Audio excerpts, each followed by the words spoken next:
शांताकारं भुजंगशयनं पद्मनाभं सुरेशं विश्वाधारं गगनसदृशं मेघवर्णं शुभांगं लक्ष्मीकान्तं कमलनयनं योगिभिध्यानगम्यं वंदे विष्णुभवभयहरं सर्वलोकैकनाथं। मंगलम भगवान विष्णु मंगलम गरुड़ध्वज मंगलम पुंडरीकाक्ष मंगलाय तनोहरि। ओम नमो भगवते वासुदेवाय। आज का दिन आप सभी के लिए मंगलमय हो। आइए सुनते हैं आषाढ़ मास कथा का चौथा अध्याय। श्री सुखदेव जी आगे कहते हैं, परीक्षित, मैं वर्णन कर चुका हूँ कि मानधाता के पुत्रों में सबसे श्रेष्ठ अम्बरीश थे। उनके दादा योनाश्व ने उन्हें पुत्र रूप में स्वीकार कर लिया। उनका पुत्र हुआ योनाश्व और योनाश्व का हारित। मानधाता के वंश में ये 3 अवान्तर गोत्रों के प्रवर्तक हुए। नागों ने अपनी बहन नर्मदा का विवाह पुरुकुत्स से कर दिया था।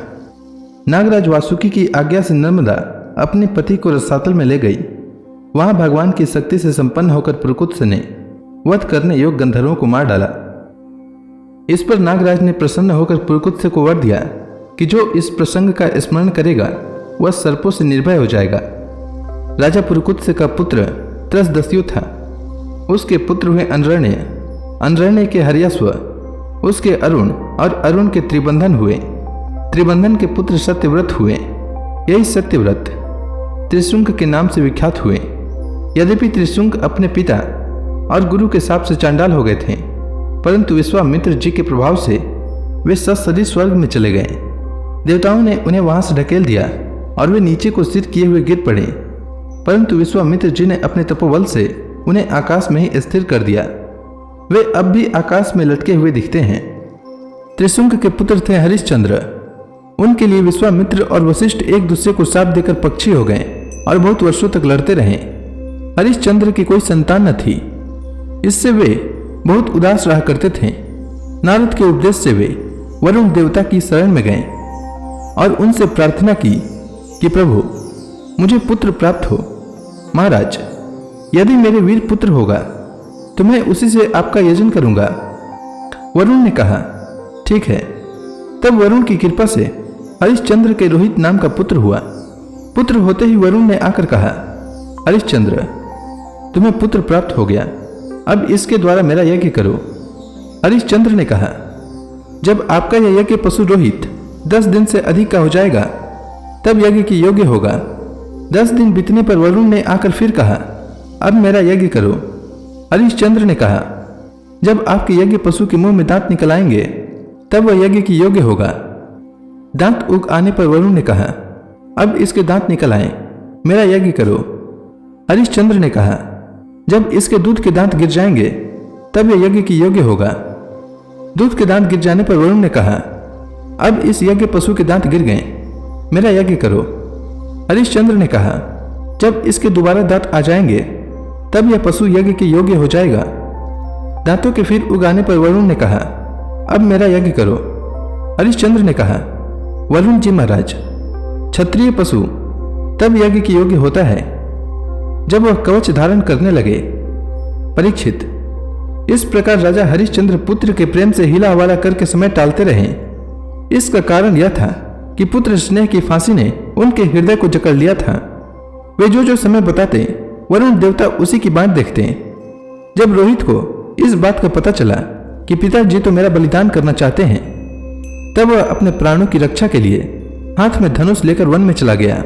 कुछ दिन के बाद उसे मालूम हुआ कि वरुण देवता ने रुष्ट होकर मेरे पिताजी पर आक्रमण किया है, जिसके कारण वे महोदर रोग से पीड़ित हो रहे हैं। तब रोहित अपने नगर की ओर चल पड़ा, परंतु इंद्र ने आकर उसे रोक दिया। उन्होंने कहा, बेटा रोहित, यज्ञ पशु बनकर मरने की अपेक्षा तो पवित्र तीर्थ और क्षेत्रों का सेवन करते हुए पृथ्वी में विचरना ही अच्छा है। इंद्र की बात मानकर वह 1 वर्ष तक और वन में ही रहा। इसी प्रकार दूसरे, तीसरे, चौथे और 5वें वर्ष भी रोहित ने अपने पिता के पास जाने का विचार किया, परंतु बूढ़े ब्राह्मण का वेश धारण कर हर बार इंद्र आते और उसे रोक देते। इस प्रकार 6 वर्ष तक रोहित वन में ही रहा। 7वें वर्ष जब वह अपने नगर को लौटने लगा तब उसने अजिगर्त से उसके मंझले पुत्र सुनहसेब को मोल ले लिया और उसे यज्ञ पशु बनाने के लिए अपने पिता को सौंपकर उनके चरणों में नमस्कार किया। तब परम यशस्वी एवं श्रेष्ठ चरित्र वाले राजा हरिश्चंद्र ने महोदर रोग से छुटकर पुरुष मेध यज्ञ द्वारा वरुण आदि देवताओं का यजन किया। उस यज्ञ में विश्वामित्र जी होता हुए परम संयमी जमदग्नि ने अध्वर्यु का काम किया। वशिष्ठ जी ब्रह्मा बने और अयासी मुनि सामगान करने वाले उद्गाता बने। उस समय इंद्र ने प्रसन्न होकर हरिश्चंद्र को एक सोने का रथ दिया था। परीक्षित, आगे चलकर मैं सुनश्चेप का महात्म्य वर्णन करूंगा।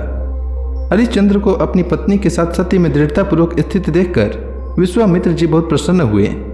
उन्होंने उन्हें उस ज्ञान का उपदेश किया जिसका कभी नाश नहीं होता। उसके अनुसार राजा हरिश्चंद्र ने अपने मन को पृथ्वी में, पृथ्वी को जल में, जल को तेज में, तेज को वायु में और वायु को आकाश में स्थिर करके आकाश को अहंकार में लीन कर दिया। फिर अहंकार को महतत्व में लीन करके उसमें ज्ञान कला का ध्यान किया और उससे अज्ञान को भस्म कर दिया। इसके बाद निर्वाण सुख की अनुभूति से उस ज्ञान कला का भी परित्याग कर दिया और समस्त बंधनों से मुक्त होकर वे अपने उस स्वरूप में स्थित हो गए जो न तो किसी प्रकार बतलाया जा सकता है और न उसके संबंध में किसी प्रकार का अनुमान ही किया जा सकता है। तो इसी के साथ यह अध्याय समाप्त हुआ। इसके आगे की कथा मैं कल के अध्याय में सुनाऊंगा। तब तक के लिए भगवान हरि का नाम लेते रहें। तो प्रेम से बोलिए भगवान विष्णु की जय, श्री कृष्ण भगवान की जय, समस्त देवी देवताओं की जय।